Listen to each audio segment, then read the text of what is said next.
Divorce lawyers of Reddit. What is the most insane, evil, funny, dumb way a spouse has tried to screw the other? But work in the court system.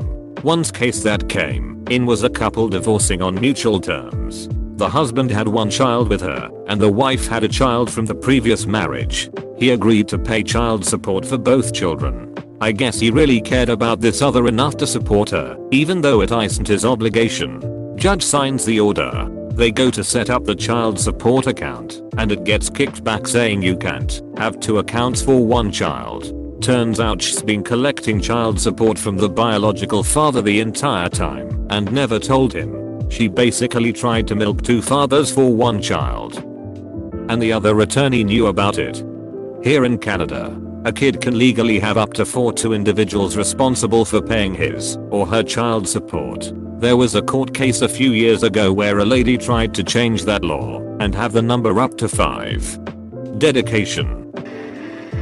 Not my case. But during my first year of law school, lawyers from different practices came to give us a peek behind the curtain of different areas. The divorce lawyer told the story of Rotherwell, to a couple that spent months and months and many tens of thousands of dollars fighting over absolutely everything, all the way down to a single ceramic ashtray. He couldn't remember the significance, but somehow it had come through the husband's family. Even after everything else had been decided, they spent many more months and nearly $100,000 fighting over just this ashtray. Then, after a court hearing, the wife finally won the ashtray. She promptly strode out to the white courthouse steps and smashed the ceramic ashtray, left the pieces all over for the husband to see on his way out. Decided that day I would not be a divorce lawyer. TL. Drive. Spent $100K to win an ashtray only to smash it in spite. I think you made a good decision after reading all these answers. Once had a boss who had to leave his house for 6 hours while his ex-wife grabbed all the belongings she was legally entitled to. When he returned home, every knob and handle was gone. Doorknobs, cabinet handles, drawer handles, anything that was screwed onto something and used to open it, she had taken. Every day for the next week he would occasionally yell out she took the duck eye knobs. My friend's mom did this when she found out her husband was cheating. In addition, all the light bulbs and toilet paper, even the light bulb in the fridge. She knew he would come home from work in the evening and have to figure out what was going on. I didn't handle the divorce. I handled parts of the aftermath. In the divorce, she went to Wall, was living in a truck somewhere, and just couldn't handle it mentally. He gave her 5 of his 9 companies. They were the ones that owed 7 figures in payroll taxes. He had made her the bookkeeper on paper. She spent decades trying to shake the ice for the results. Is there a way to say, no, I don't want this? Or is it just that she didn't know about the debt? I would imagine she didn't know, and that her lawyer didn't know the right questions to ask. I'm a lawyer, but have had a very limited amount of experience in divorce cases. The first case I ever worked, the husband shaved/waxed every single hair off his body in an attempt to avoid a court-mandated drug test. Edit, a word. We had a guy at work do this. Shaved his whole body, razor burn on the back of his neck, cut up his elbows. He was a hairy dude. Then he failed the urine test. I asked him why he went to all that trouble, and he said, I don't know. I was high. Had a coworker knew a guy who did this. Very gay part of town, so wherever he was being tested he told them his partner liked him that way and it's called being a dolphin. But really it was cocaine. Till when you're about to go through a divorce, don't clean out the accounts and hide the money. Grab your pets and put them in a safe place where nobody will ever find them until the divorce is all long over. I tried to do this, but my STB ex called the cops on me. I explained how abusive he was. Picture a sobbing, sleep-deprived woman covered in bruises and a broken leg in a cheap hotel lobby trying to explain to the cops that her husband tried to kill her the night before, but the cops told me that because I left and took the dogs with me without telling him, fled in the middle of the night, that I was in the wrong, and even if I wanted to argue out keep the dogs would have you stay with him until a judge decided. Cops took my dogs back to him. All happened within 4 hours of my leaving. I never saw my dogs again. I guess you gotta hide them before the cops catch you. And by hide them, I mean a sketchy pet boarding at 3 states away that you found on Craigslist and paid for in cash. No questions asked. A soon-to-be ex-husband left his wife's prize koi to die on the doorstep of their house. Apparently the value of these fish, 6 in total, was over $100. 000. She was, according to her lawyer, so distraught that she couldn't be in court, only in LA. What the duck? Is this not destruction of livestock/property and animal abuse? Koi are really long-lived fish and can become a bit friendly too. Yes, my local pet store has koi that come up to you and you can pet them and they'll listen to you talk. Not my divorce, but my divorce lawyer told me about a case she was involved in where both clients were so petty that they had to all meet to argue over literally every single scrap of everything. The final object that neither would settle on was a ceramic rabbit statue. A really generic one from Home Depot or whatever. Zero sentimental value, but since it was the final item, neither side wanted to lose the last thing and they dragged it out over 3 separate meetings for this one thing. I don't remember which ended up getting it, but once they settled it and signed everything, the winning party stuck it on their lawyer's desk as a gift and walked out.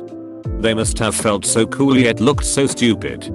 I wonder at what point even the lawyers are like, this is not worth my time despite what I'm getting paid.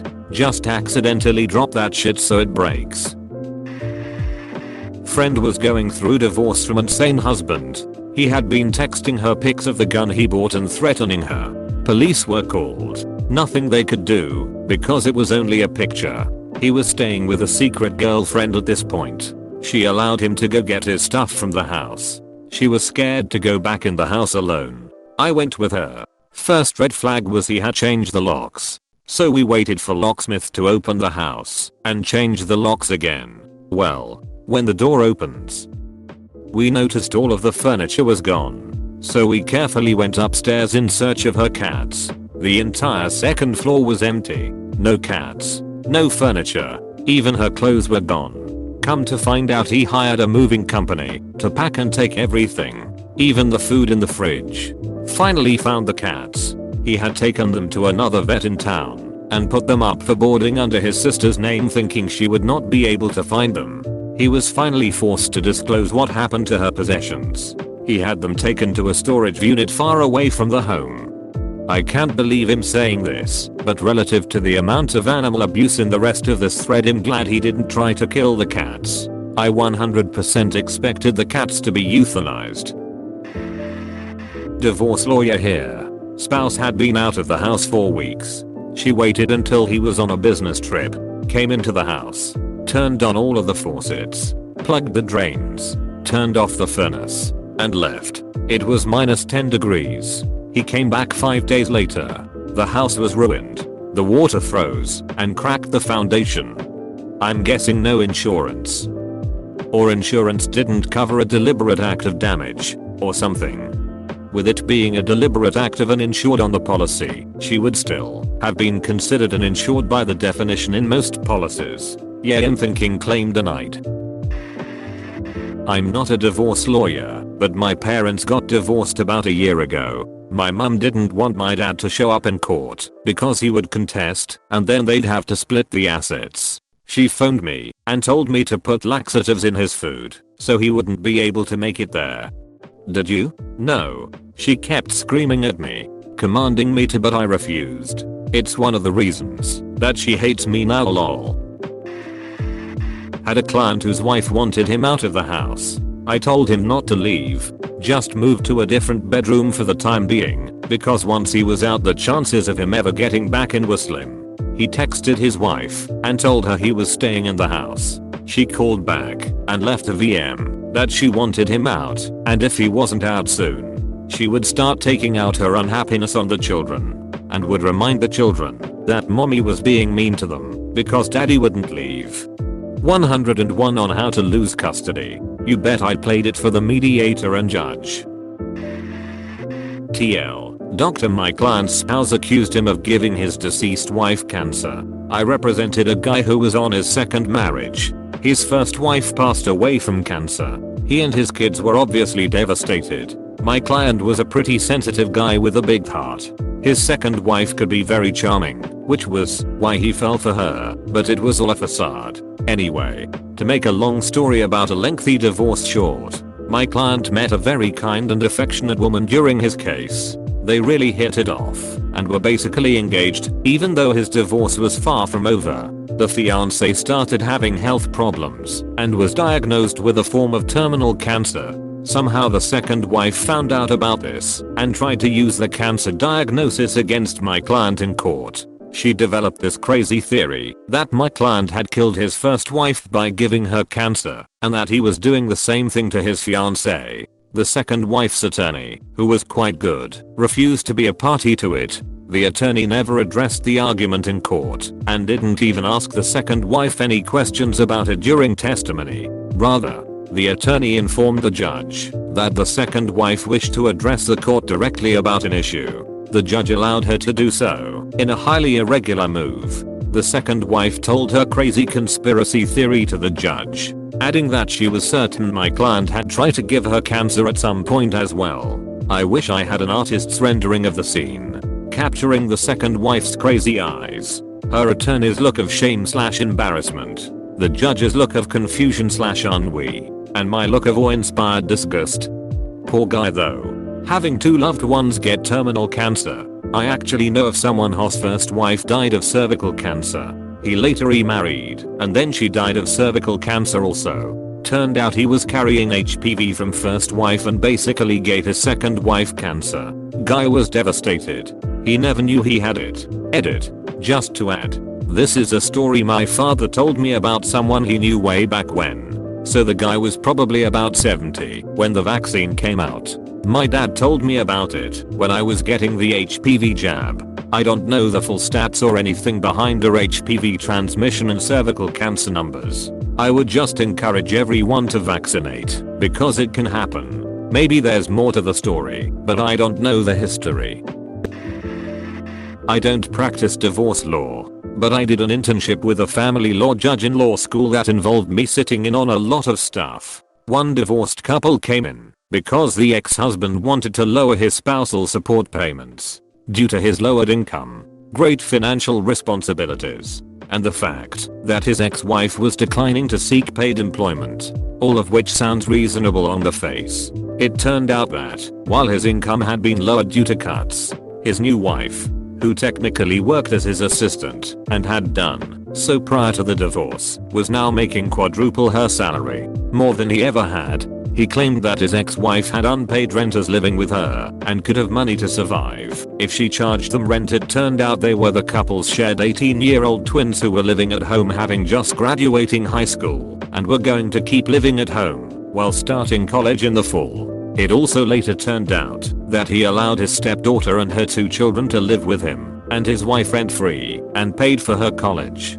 His ex-wife produced evidence that he told his own kids to figure out paying for college themselves. He claimed that his ex-wife worked as a nanny for free by choice and should be getting paid for work elsewhere. The kids she watched for free were their 3 joint grandchildren from their eldest child, 2 of which were severely disabled. He claimed that when he married his new wife he gained over 15 new dependents, which was technically true, but those dependents were all in Mexico and included his new wife's grown siblings and their families, none of whom he had ever met. This dude was shocked when spousal support wasn't decreased. Hez trying to bleed his ex-wife dry, not realizing Hez being bled dry by the new one. Lol. My dad is a divorce attorney. His clients couldn't decide who would get the Labrador puppies from a new litter they just breed. The pups are worth $1,000 a pop.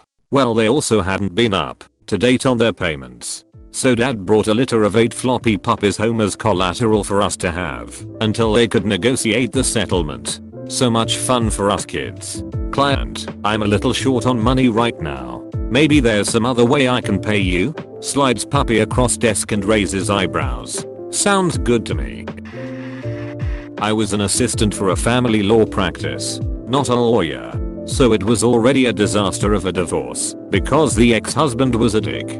But it got so much worse when the wife started dating someone new with a severe cat allergy like a year after they split up. Her psycho ex bought a cat on his time with the kids, except has not allowed pets at his apartment. He sends the kids back to their mom's house with the cat and all its stuff. Mom is pissed because she didn't want a cat at all, plus her boyfriend is crazy allergic. She calls us asking what to do because her kids are bawling saying that she can't get rid of their new sibling and she has the cat in the garage. Ex told kids, if mommy loves you, she'll let you keep the cat since daddy is not allowed cats at his house. This is exactly the shit my ex keeps saying to our 6-year-old. He undermines me constantly. It's exhausting trying to be civil with a ducking narcissist. Same issue, same age kid. It's also very hard to navigate questions like why does daddy say X, Y, Z. Hey, thanks for watching, and don't forget to subscribe for more daily Reddit videos.